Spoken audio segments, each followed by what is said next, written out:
Assalamualaikum warahmatullahi wabarakatuh. Selamat datang kembali di channel Radio Story. Masih bersama dengan saya, Mas Alan. Untuk kali ini saya akan menceritakan sebuah cerita yang berjudul Kampung Makhluk Halus. Cerita ini ditulis oleh akun Facebook bernama Kang Asep Hidayat. Kisah ini adalah kisah nyata. Tentunya nama dan tempat disamarkan agar menjaga privasi dalam toko tersebut. Bagi teman-teman yang ingin membaca langsung ceritanya, nanti silakan saja kunjungi linknya yang akan saya sertakan di kolom deskripsi. Sebelum kita masuk ke ceritanya, jangan lupa untuk like, komen, subscribe channel ini dan nyalakan juga lonceng notifikasinya agar tidak ketinggalan cerita-cerita dari channel ini. Dan seperti apa ceritanya?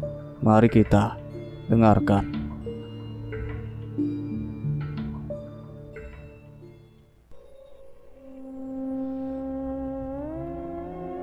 Setiap profesi pasti ada suka dan dukanya, dari hal yang biasa hingga luar biasa, bahkan yang terburuknya mengancam keselamatan jiwa.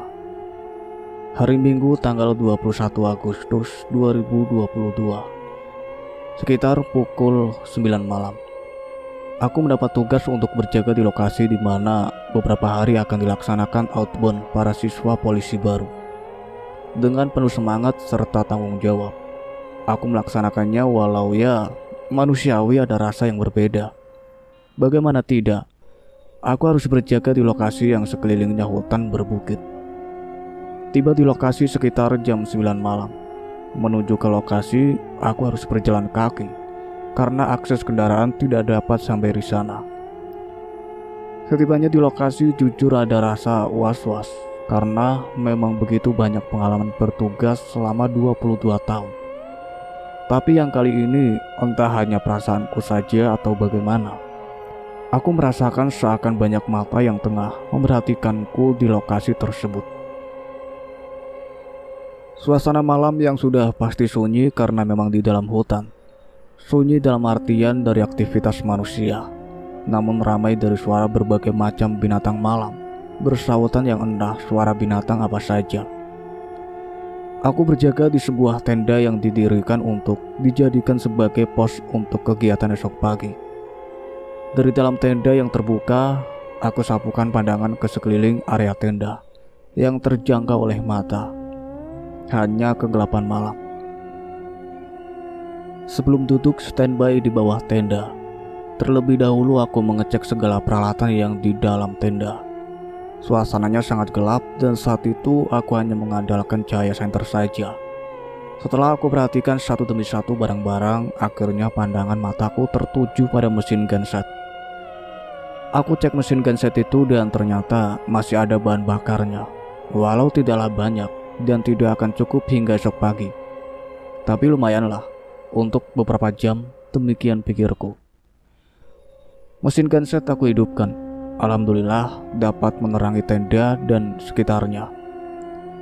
Beberapa jam aku duduk standby di tenda dengan ditemani terus suara mesin genset. Untuk mengurangi rasa jenuh, aku keluarkan ponsel dari dalam tas. Seperti biasa, Risa sendiri selalu aku gunakan waktu untuk menulis, yang memang sudah menjadi hobi menulis cerita misteri, karena menurutku saat itu saat yang tepat untuk menulis cerita misteri. Didukung dengan suasana yang benar-benar kuat aura mistisnya, sehingga dapat membantu untuk berimajinasi. Tak terasa waktu menunjukkan pukul 12 malam. Cuaca terasa semakin dingin dan tiba-tiba saja aku dikejutkan oleh suara petir yang menggelegar. Sejenak aku menghentikan kegiatanku karena terkejut.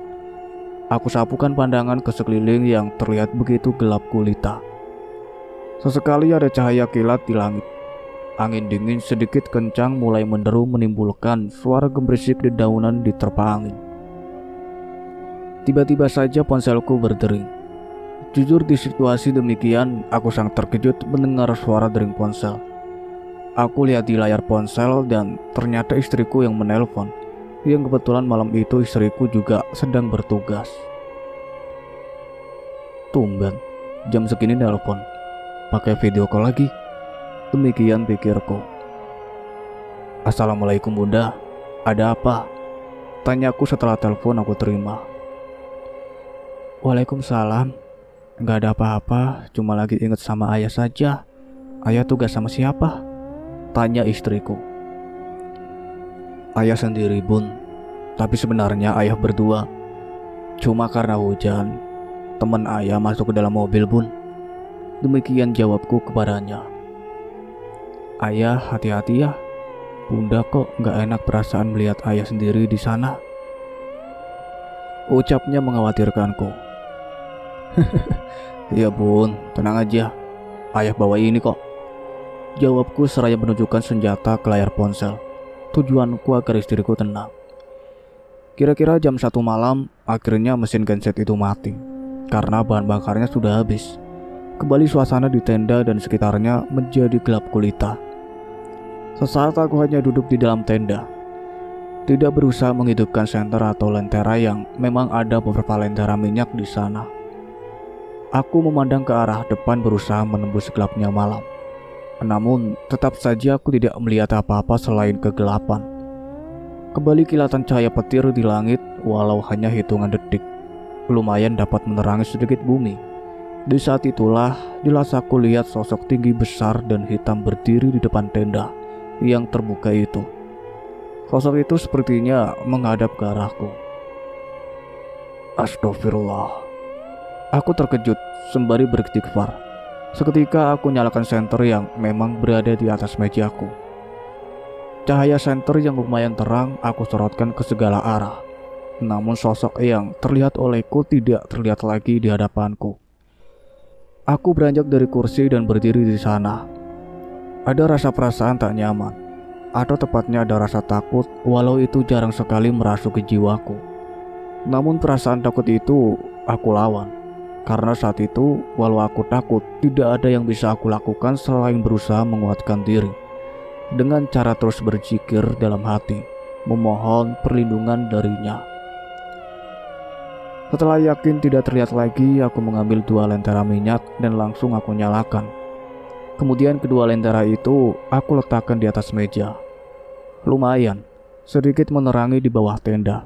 Dan kembali aku duduk di kursi menghadap ke arah depan. Setelah perasaanku kembali tenang, aku melanjutkan menulis saja dan fokus dengan alur cerita yang tengah aku tulis. Sebab dengan aku menulis akan mengalihkan segala pikiran serta rasa takut. Demikian pikirku. Namun baru saja menulis beberapa paragraf, tiba-tiba saja aku dikejutkan oleh suara petir yang sangat kuat menggelegar dan tak lama berselang hujan deras turun mengguyur bumi. Ada rasa cemas. Takutnya tenda itu roboh karena curah hujan yang begitu deras. Bersyukur hujan deras tidak terlalu lama, mungkin hanya 1 jam. Perlahan hujan mulai mereda. Aku merasa lega. Alhamdulillah, tenda tidak roboh pikirku. Walau cuaca terasa semakin dingin dan sunyi. Untuk mengusir rasa dingin, aku menyulut sebatang rokok dan minum kopi yang aku bawa bekal dari rumah. Lumayan. Kopi itu masih terasa hangat karena memang istriku membekalkannya di dalam termos kecil. Sembari menikmati kopi hangat dan sebatang rokok, kembali perhatianku ke layar ponsel dan fokus berpikir menyusun kata yang tepat untuk cerita yang sedang aku tulis. Samar terdengar suara tawa seorang laki-laki yang aku perkirakan dari sebelah kanan. Aku menoleh ke kanan untuk memastikannya atau mungkin itu hanya perasaanku saja. Namun di sebelah kanan aku tidak melihat ada seseorang. Pasti ini hanya perasaanku saja. Aku lanjut lagi menulis. Lagi-lagi suara tawa itu terdengar. Aku lihat lagi ke sebelah kanan. Saat itulah di balik pepohonan aku melihat ada beberapa orang tengah berjalan dengan membawa obor seperti orang tengah takbir keliling. Namun mereka tidak bersuara dan terus berjalan dengan tatapan mata lurus ke depan. Aku terus memperhatikan mereka hingga benar-benar tak terlihat lagi ketika mereka melewati di pengkolan jalan. Setelah mereka tidak terlihat lagi, aku kembali duduk di kursi. Sembari merokok, aku memikirkan deretan kejadian yang aku alami malam itu. Walau aku berusaha untuk tetap berpikir positif, tapi tetap saja aneh dan sempat ada rasa takut. Di bawah tenda yang terbuka serta dalam keremangan bias cahaya lentera, Aku alihkan segala pikiran yang berkecamuk dengan mengutak-atik ponselku. Namun, aku tidak melanjutkan menulis. Aku coba putar rekaman video. Terkadang asik dan merasa lucu sesekali melihat foto dan video lama. Dan hasilnya, alhamdulillah, aku terhibur dan lupa jika saat itu aku tengah sendiri. Di saat aku tengah asik melihat video lama di ponsel, tanpa sengaja ekor mataku melirik ke sebelah kanan. Karena aku melihat siluet hitam yang bergerak cepat ke arah belakang tenda. Jujur aku terkejut, karena aku tahu pasti jika saat itu tidak ada orang lain selain aku. Namun, aku berusaha untuk tenang. Perlahan aku menoleh kemana bayangan tadi pergi. Aku sipitkan mataku untuk mempertajam penglihatan. Namun, aku tidak melihatnya, selain kegelapan.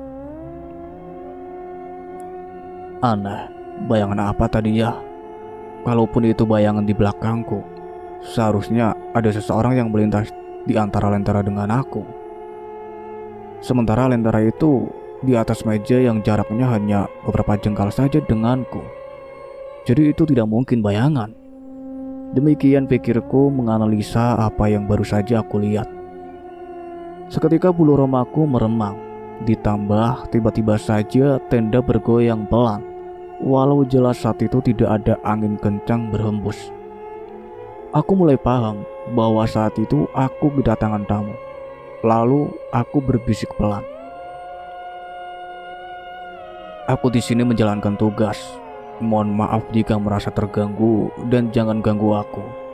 Kita sama-sama ciptaan Allah. Demikian aku berbisik dan berusaha tetap tenang. Decitan kicau burung dan suara siamang bersahutan menyambut datangnya hari. Perlahan sang mentari mulai menampakkan sinarnya. Subhanallah, begitu indah terlihat alam di sekitarku saat itu. Dengan kabut putih masih terlihat menggumpal. Udara terasa sangat segar.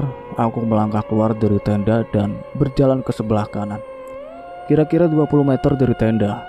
Di saat itulah aku sempat mengernyitkan kening. Aku mengingat apa yang aku lihat tadi malam. Sangat jelas dan nyata. Tadi malam aku melihat banyak orang tengah berjalan dengan membawa obor. Dan saat ini yang ada di hadapanku tidak ada jalan, melainkan sebuah sungai yang dalam dan lebar, dengan arus lumayan kuat. Kembali bulu romaku meremang, karena aku mulai mengerti dengan apa yang aku alami. Berulang kali aku istighfar hingga aku merasa tenang. Beberapa saat kemudian aku kembali tenang, teralihkan oleh pemandangan sekitar semakin terlihat keindahannya. Seiring cahaya sang mentari semakin jelas, sempat aku mengabadikan suasana di sana dengan selfie dan video. Jam 9 pagi, ada seseorang yang datang ke tenda. Aku tidak mengenalinya, namun setelah mengobrol, ternyata dia warga setempat yang diminta oleh ketua panitia sebagai penunjuk lokasi. Di sela kami mengobrol, sempat warga tersebut bercerita banyak hal tentang lokasi outbound, hingga kejadian-kejadian mistis yang pernah terjadi di lokasi tersebut. Aku hanya mendengarkan ceritanya dengan seksama. Di seberang sungai itu ada makam keramat, Pak. Demikian ucapnya kepadaku. Mendengar cerita dari warga yang diketahui bernama Muslim itu, aku merasa terkejut dan terpancing untuk bertanya. Oh, di sana ada kuburan keramat ya? Itu kuburan siapa dan sebagai apa dahulunya sehingga kuburannya dikeramatkan, Pak? Demikian tanyaku penasaran. Wah, kalau itu saya kurang tahu, Pak. Cuma memang pernah beberapa tahun yang lalu di sekitar sini ada anak-anak pramuka yang berkemah dan ada korban meninggal dunia 1 orang, Pak. Jawab Muslim, menceritakan kronologis kejadian beberapa tahun silam di daerah tersebut. Singkat cerita, jam 9.30, beberapa anggota lain datang. Kemudian aku bersiap untuk pulang. Karena hari itu aku tidak ada surat perintah untuk melaksanakan tugas lain. Sebelum pulang sempat aku mengobrol dengan salah satu anggota yang kebetulan dia lentingku. Ting, badanku kok gak enak ya. Seperti meriang tapi tidak dingin. Justru terasa panas. ujarku kepadanya. Mungkin kamu masuk angin ya, ujarnya menanggapi keluhanku. Bisa jadi, karena tadi malam hujannya terus, Ting. Nantilah, aku diurut, soalnya badanku benar-benar gak enak, Ting. Biasanya aku gak pernah begini. Ya udahlah, aku pulang dulu ya, Ting. Jawabku lagi dan sekalian pamit pulang. Di perjalanan pulang, tubuhku terasa semakin tidak enak. Beberapa kali nyaris aku menabrak mobil lain. Mungkin karena aku tidak fokus lagi. Walau berusaha untuk tetap kuat, dengan cara terus beristighfar dalam hati, memohon kekuatan dan keselamatan.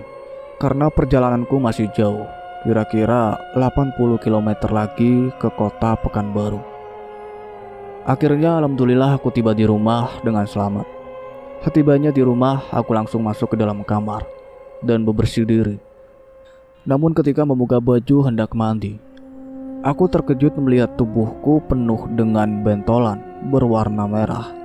Tapi aku tidak terasa gatal, apalagi sakit layaknya terkena ulat bulu. Badanku yang penuh dengan bentolan sempat terlihat oleh istriku dan ia bertanya, "Loh, badan ayah kenapa? Kok seperti ini? Terus perut ayah kok keras juga?" Demikian ucapnya, dari raut wajahnya terlihat khawatir. "Mungkin kena ulat bulu, Bun. Namanya juga dari hutan. Ntar selesai mandi dan sholat, balurin pakai minyak kayu putih ya," ujarku kepadanya. Lalu aku masuk ke kamar mandi. Setelah selesai mandi dan melaksanakan sholat fardu duhur, aku makan siang bersama. Karena kebetulan saat itu abang iparku baru saja datang dari Jakarta bersama keluarganya. Sembari makan kami mengobrol, saling menanyakan kabar. Namanya juga sudah lama tidak bertemu. Jam 4 sore atau pada asar, aku memanggil tukang pijat karena badan terasa panas. Kedua kaki sebatas lutut terasa sakit dan kebas, serta kepalaku sebelah kiri bagian belakang terasa sangat sakit yang tak seperti biasanya. Singkat cerita, setelah selesai diurut, biasanya badanku langsung terasa nyaman. Bahkan aku langsung tidur. Tapi kali ini tidak. Justru badanku terasa semakin sakit dan panas. "Bun, minta obatlah. Badan ayah kok semakin sakit nih." Aku meminta obat kepada istriku, yang memang dia seorang medis, yang tentunya selalu ada persediaan obat apa saja di rumah.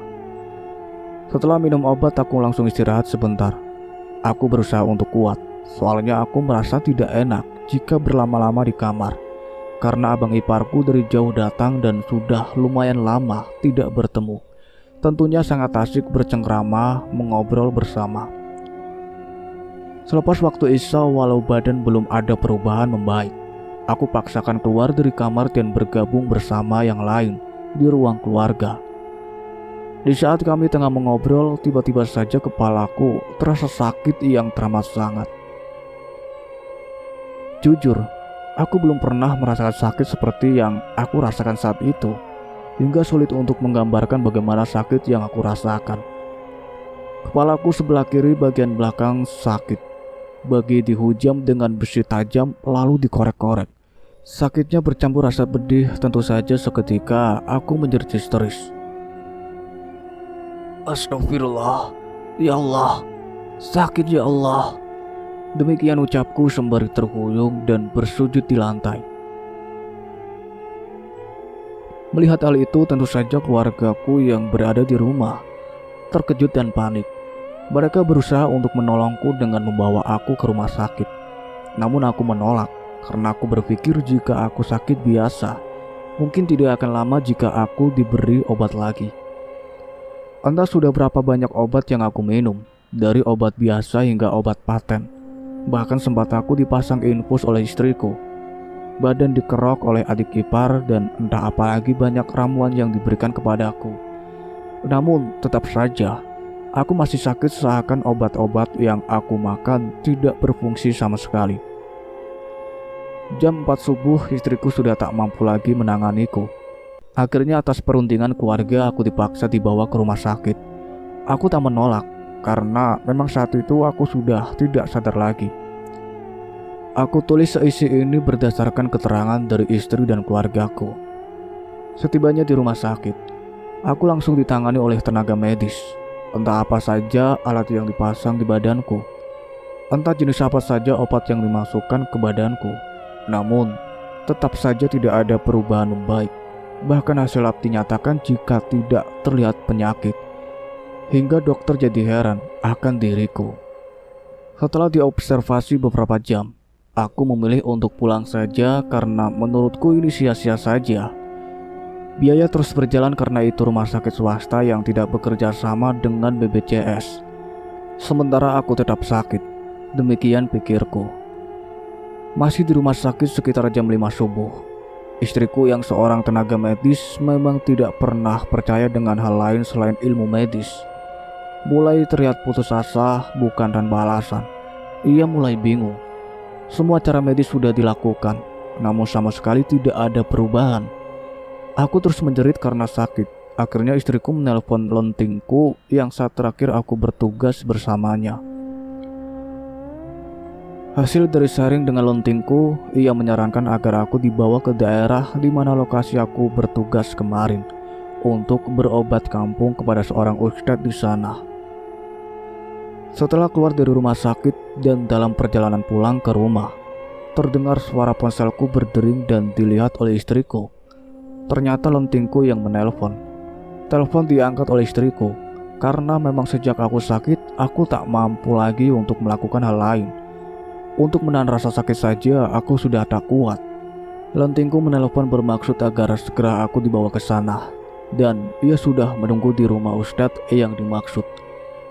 Mendapat petunjuk itu tanpa berpikir ini dan itu, kami langsung berbelok arah meluncur menuju daerah Siabuk dengan jarak tempuh lumayan jauh, kira-kira 90 km dari kota Pekanbaru. Singkat cerita, setibanya di tempat tujuan sudah banyak rekanku menunggu dan aku langsung ditangani oleh Pak Ustadz. Kira-kira 3 jam aku di rumah Pak Ustadz. Aku meminta pulang walau Pak Ustadz mengatakan jika aku harus menginap. Jujur saat itu aku merasa tidak suka kepada semua orang yang tidak aku kenal. Sangat bertentangan sekali dengan sifatku yang mudah dekat dan akrab dengan siapapun. Akhirnya dengan berat hati Pak Ustadz mengizinkan aku pulang. Sempat beliau berkata kepada abang iparku jika perlu bantuan telepon saja beliau. Jam 9 malam, kami tiba di rumah. Kondisiku terasa semakin parah. Berbagai obat medis, air doa, ramuan semua masuk ke dalam tubuhku. Tapi semua seakan tak berarti. Yang aku inginkan saat itu hanya satu. Segerakanlah ambil aku ya Allah. Jika memang sudah saatnya aku harus menghadapmu, karena aku sudah tidak kuat lagi. Entah itu benar atau halusinasi saja, saat itu aku melihat bapak dan umi serta bapak mertuaku yang telah tiada berada di dekatku. Dari raut wajahnya mereka terlihat begitu sedih melihat kondisi aku saat itu. Wallahu a'lam. Menurut cerita adik iparku yang bernama Surya, ketika aku tengah parah, aku terus berteriak, menjerit hingga aku benturkan kepala ke dinding secara terus-menerus. Saat itu aku memang tidak ingat lagi. Jam 12 malam, tiba-tiba saja ibu mertuaku menelpon istriku. Namun istriku sengaja tidak mau mengangkatnya karena ia tidak ingin ibunya tahu jika aku tengah sakit keras. Namun beliau terus menelpon dan akhirnya diangkat. Mungkin yang namanya orang tua pastinya mendapat firasat sesuatu telah terjadi kepada anaknya. Walau aku sebagai menantu, namun memang aku sangat dekat dengan beliau. Di telepon beliau menanyakan kabarku. Dan dengan terpaksa akhirnya istriku memberitahukan jika aku tengah sakit keras, serta menceritakan perihal sakitnya yang aneh. Mendengar berita jika aku sakit, beliau sangat terkejut, bahkan menangis. Beliau meminta agar saat itu juga membawa aku pulang ke kampung untuk diobati di kampung saja. Tanpa persiapan matang, jam 1 malam kami berangkat menuju kampung yang ada di daerah Tembilahan, 7 jam dari kota Pekanbaru. Di sepanjang perjalanan tentunya sahabat Kang Asep semua bisa membayangkan bagaimana penderitaan Kang Asep. Karena sakitnya tidak ada jeda walau hanya 5 menit. Belum lagi aku selalu melihat sesuatu yang menakutkan, seperti banyak makhluk seram yang tiba-tiba saja muncul di jalanan. Bahkan yang entah di daerah mana aku tak ingat, sempat kendaraan kami seperti dihadang oleh kabut tebal. Abang iparku memperlambat laju mobilnya karena nyaris tidak dapat melihat jalan lagi. Aku yang duduk di bangku depan jelas melihat ke arah tebalnya kabut tebal yang menghadang. Bahkan di saat kendaraan benar-benar berhenti, kabut tebal itu menyelimuti area kami berada. Di balik kabut tebal aku melihat banyak kelebatan hitam yang tersorot oleh lampu mobil. Semua yang ada di dalam mobil terus berzikir memohon perlindungan kepada Allah. Sementara aku terus merintih kesakitan hingga benar-benar aku tidak sadarkan diri. Singkat cerita, setibanya di kampung aku sudah ditunggu banyak keluarga. Bahkan ibu mertuaku langsung memeluk sembari menangis. Setelah beristirahat sejenak, aku langsung diobati oleh orang pintar yang masih keluarga dekat dengan istriku. Aku hanya pasrah dengan cara seperti apapun mengobatinya. Yang penting aku sembuh dengan segera. Namun yang namanya sakit, walau langsung diobati, pastinya tidak mungkin langsung dapat sembuh pula. Tapi saat itu aku benar-benar sakit yang teramat sangat, membuat aku tidak sabar dan tidak kuat untuk menahannya, sehingga ingin rasanya begitu diobati seketika itu pula aku sembuh. Sempat aku meminta kepada keluarga agar mencarikan orang pintar lagi yang bisa menyembuhkan aku dengan cepat. Beruntung aku memiliki keluarga istri yang begitu baik dan sabar serta ikhlas. Mereka dapat memahami sikap dan kondisi aku saat itu. Sehari semalam aku di kampung. Aku terus diobati dengan berbagai cara dan medianya. Namun tetap saja aku masih sakit, atau minimal ada sedikit berkurang walau sedikit. Hingga hari Kamis jam 4 subuh, itu mungkin aku sudah putus asa karena sakit tak kunjung sembuh. Aku berkata kepada istriku yang memang selalu setia menemaniku, "Bunda, ayah pagi ini mau pulang aja lagi ke Pekanbaru. Ayah pengen ke makam Umi sama bapak dulu sebelum ayah menyusul mereka." Demikian ucapku kepadanya. Jujur saat itu aku menangis. Mendengar ucapanku, ia hanya mengangguk pelan sembari menangis pula. Melihat aku berkemas, ia berkata, "Iya ya, tapi sekarang masih malam. Tunggu jam 7 saja. Sekarang istirahat saja dulu ya." Ucapnya memberi saran dengan lembut dan aku menurutinya. Jam 5:15. Istriku membangunkanku yang ternyata aku sempat tertidur di sofa. Setelah 3 hari 3 malam aku tidak tidur, istriku membangunkan aku untuk melaksanakan sholat fardu subuh. Sempat aku terkejut karena ketika aku dibangunkan, aku tengah bermimpi. Dalam mimpi aku sedang tidur di sofa di mana saat itu aku tertidur. Aku didekati oleh abah mertua. Terlihat abang dengan raut wajah sedih memijat kepalaku yang sakit. Pijatan tangannya membuat kepalaku terasa nyaman. Begitu terjaga dari tidur, aku langsung dipapa masuk ke kamar mandi dan dimandikan oleh istriku. Setelahnya aku melaksanakan kewajiban sholat fardu subuh. Setelah melaksanakan sholat fardu subuh, sempat aku mengingat kembali akan mimpiku dan berpikir apa arti dari mimpi itu. Karena setahun yang lalu Abah sudah menghadap Sang Pencipta. Bahkan esok pagi hari Jumat, kami akan membuat acara haul setahun beliau meninggalnya. Masih duduk di atas sejadah, kakak iparku yang biasa kami panggil Kak Jar datang dengan membawa sepiring kecil lontong sayur, lalu menyuapi aku dengan penuh keikhlasan dan kesabaran. Sembari menyuapiku, terlihat dengan jelas ia menangis dan ia berkata, "Engkau yang kuat dan sabar ya dek. Insya Allah adik sehat lagi." Demikian ucapnya sembari terus menyuapiku. Setelah sarapan aku langsung istirahat dan tidur kembali. Saat itu aku belum menyadari kenapa aku bisa tertidur setelah 3 hari 3 malam tidak dapat tidur. Hari Kamis tanggal 25 Agustus 2022. Kira-kira jam 9, aku terjaga dari tidur. Masih di atas kasur, perlahan aku raba kepala sebelah kiri bagian belakang. Ada sesuatu yang aneh. Kemudian aku remas dengan pelan. Hingga aku remas sekuat tenaga. Kok aneh? Demikian pikirku. Bunda! Aku berteriak memanggil istriku. Tentunya teriakanku membuat seisi rumah terkejut dan berlarian mendatangi kamar di mana aku berada. Dengan raut wajah terkejut dan khawatir mereka datang dan bertanya, kenapa dan ada apa berteriak. Bunda, kepala ayah kok nggak sakit lagi ya? Demikian ucapku. Mendengar jawabanku, seketika semua berucap syukur kepada Allah.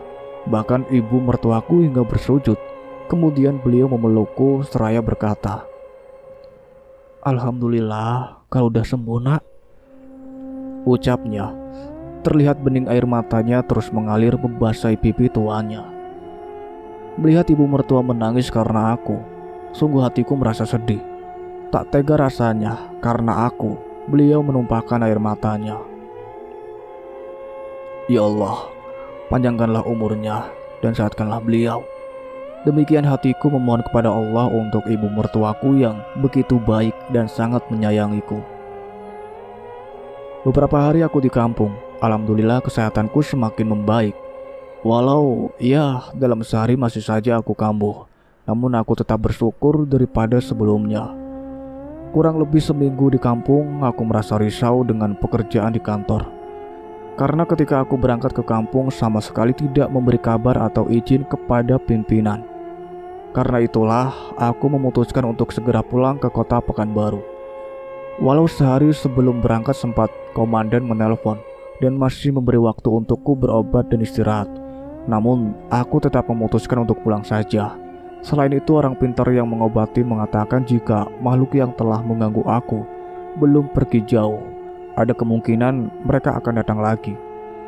Dari kampung mertuaku menuju Pekanbaru, aku harus menyeberangi sungai selama kurang lebih 3 jam menggunakan transportasi speedboat ke kota Tembilahan. Di perjalanan aku tidak banyak bicara. Giliranku masih ke ibu mertuaku yang menangis ketika aku pulang. Sungguh tak tega meninggalkan beliau. Namun, bagaimana lagi, yang namanya hidup. Ada pertemuan, pasti ada perpisahan, walau hanya sementara.